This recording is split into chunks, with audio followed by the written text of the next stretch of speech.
Jason, first things first, the All-Ireland final's probably gone about 5 weeks at this stage. You must be still absolutely over the moon, and it was just an unbelievable year all told, from where you started to where you finished. Yeah, unbelievable is the right way to describe it. And I suppose you're going back into work the last week or so, you're meeting people you haven't met in a while, and it gets brought back up again, and kind of you're reliving it all again. So no, it's been a savage couple of weeks, and just really trying to enjoy it and soak in as much of it as we can. From where you started the year, and maybe been probably written off, and even probably justifiably so based on the previous year, to where you finished the year, it's amazing what can happen in a year, isn't it? It is, like, and that's the thing, like, you just never know when something's going to kind of turn a corner and a bit of a spark and where it can take you, like, because sure, obviously, like, start of the year I think we were 20-1 or something like that, and we just seemed to kind of get better game on game, and once we got out of Munster, I think it was just the massive thing, like, and the thing kind of opened up for us after that, and the team probably changed a little bit from the Munster Championship as well, and a couple of players came into the team that made a huge difference, and as I said, we just kind of got confidence and built from that, and once we got back to Croke Park, beating Kilkenny down to 14 men, just gave us huge belief. What was it like in the aftermath of the All-Ireland? I kind of gathered, even from yourselves and even from the supporters, this was probably one of the sweetest ones ever. Maybe when it's a little bit unexpected from the outset, it's sweeter than normal. Yeah, definitely, and it was kind of like, it was unusual even building up to the All-Ireland and stuff, like you're meeting people around and they're kind of just, not that they wouldn't be wishing you well, but they'd always be wishing you well, but it was kind of more a thing of, you've got this far and you've done great kind of thing, and we're kind of up against it here now against Cork, like, and not too many people are really giving you much hope. So then when you actually do win it, then I think, just that surprise element of it just makes it all the sweeter, as you said. And I suppose it was a novel kind of pairing as well.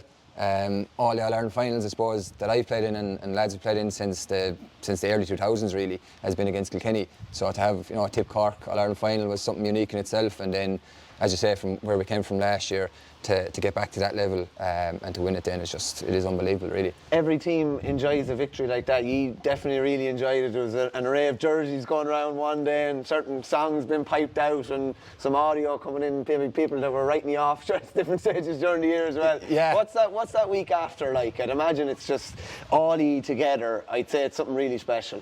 Yeah, no, it is really special, and I think Liam kind of made a point of it that we were going to get together as a group on whatever it was, the Tuesday, in a pub somewhere in Tipperary for a couple of hours just ourselves, and we did that, and we done a good tour, like we were in Templemore on Tuesday and Nina Wednesday, and got to see a bit of Clonmel on Thursday as well, so lads just really enjoyed it, and the big thing was, I suppose, lads conducted themselves right as well, like there was no stories coming out or anyone doing something rash or something stupid, so that's important as well. So I think lads just really, really enjoyed it, and for a lot of lads it was their first time experiencing that as well, which is massive. And when you win these things and you train so hard to get there, if you can't actually go and enjoy it and be together as a team and really enjoy each other's company, then what's the point of it, We're here in Silvermines. What was it like with Liam McCarthy coming back here?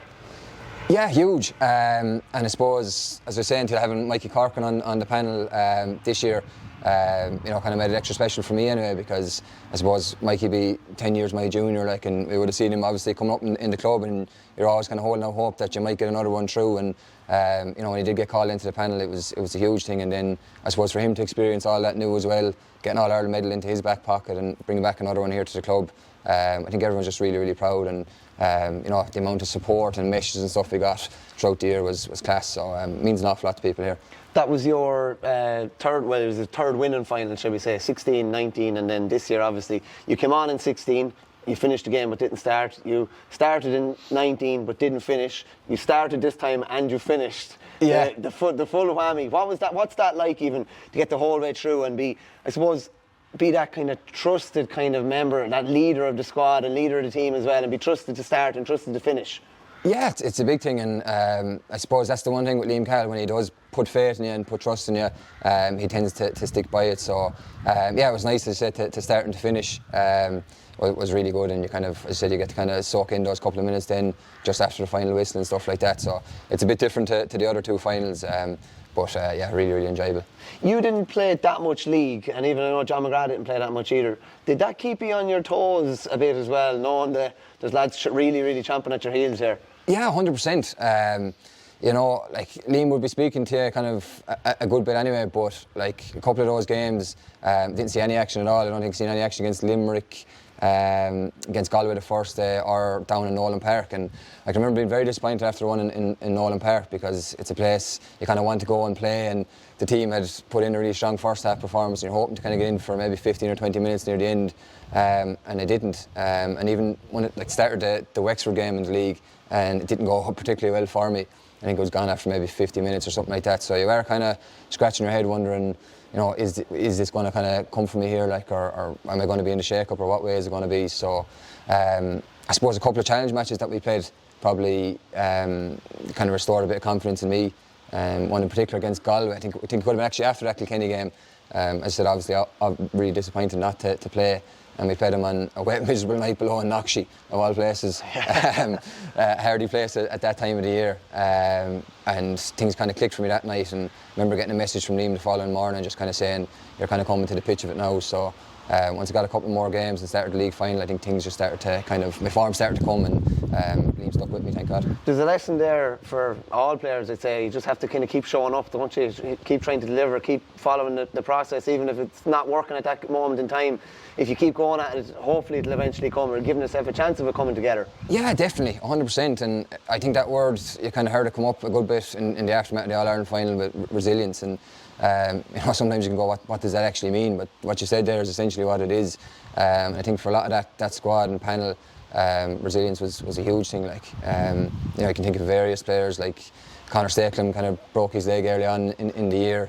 The work he done off the field to get back was unbelievable, and starts against Waterford, which 90% of the people probably don't realise the job he was given on the day to do a job on Mark Fitz, and done it superbly well. And then he comes out with the team for the Clare game, obviously really disappointed, but puts the head down again, works extremely hard, gets back for the semi-final and final, and has two great games. Like, so that in a nutshell kind of epitomises what the squad was about. Just talk me through your goal against Kilkenny briefly. I think we did a piece for the paper after, it was called One Arm Bandits. There was a load of one-arm goals scored, and yours was definitely one of the highlights. Yeah, I suppose I think it's just instinct, I think, on that one. Because Dara I think Mikey Butler kind of comes out and slips, and I kind of got a turn on him, and Dara gets it, and he kind of goes to give it, and then he's kind of maybe second-guessed himself, and then he does give it, and it kind of just hopped up off the ground lovely. And I think if I was to try and take a touch or take it in the hand, you weren't going to get a shot away, or you're going to be pulled down. So it's just kind of instinct to flick it into the net. So yeah. Just later when I seen it going in, because I wasn't even sure when I heard the roar of the crowd. I wasn't sure. I was after going over, going in, and then I seen John kind of jumping up and down celebrating, so I kind of knew then I'd gone in. So yeah. Is that a good place to be when you're not actually thinking about what you're doing in one way? It's just, this is what's in front of me. Even thinking of John's goal in the All-Ireland final, I'd say 99% of other lads would have pulled on the ball when it lands, but you're in a kind of a relaxed, kind of calm state, and you're thinking clearly. That must be a very satisfying place to be in a game. Yeah, definitely, and I suppose the thing happens so fast then as well that you don't really get a chance to think about it. So that's probably something from being down here as a young lad and all the hours you put in, and you're trying different things, and it just kind of comes naturally to you then in the moment. And look, it could have easily gone a foot wide, or could have gone over the bar, but thankfully it nestled in the top corner, and that was the main thing. We needed it at that stage of the game too. You're tipping away with the club at the minute, in a decent position, hopefully looking at a quarter-final place with a bit of luck. But last one, you'll enjoy the winter. It's a unique place to be in. Like, you're in a position that everyone would like to be going into the winter. The position you're in is the position everyone else would want to be in. Yeah, 100%. And as you said, like, to enjoy these things when they come around is massive as well. We'll have a team holiday next couple of weeks. Where are you off to? I think it's been Cape Town is what's been thrown out there. So it'll be nice, somewhere where a lot of lads probably haven't been. And we'll certainly enjoy it, and a couple of other things coming up between now and then. So it'll be a good winter.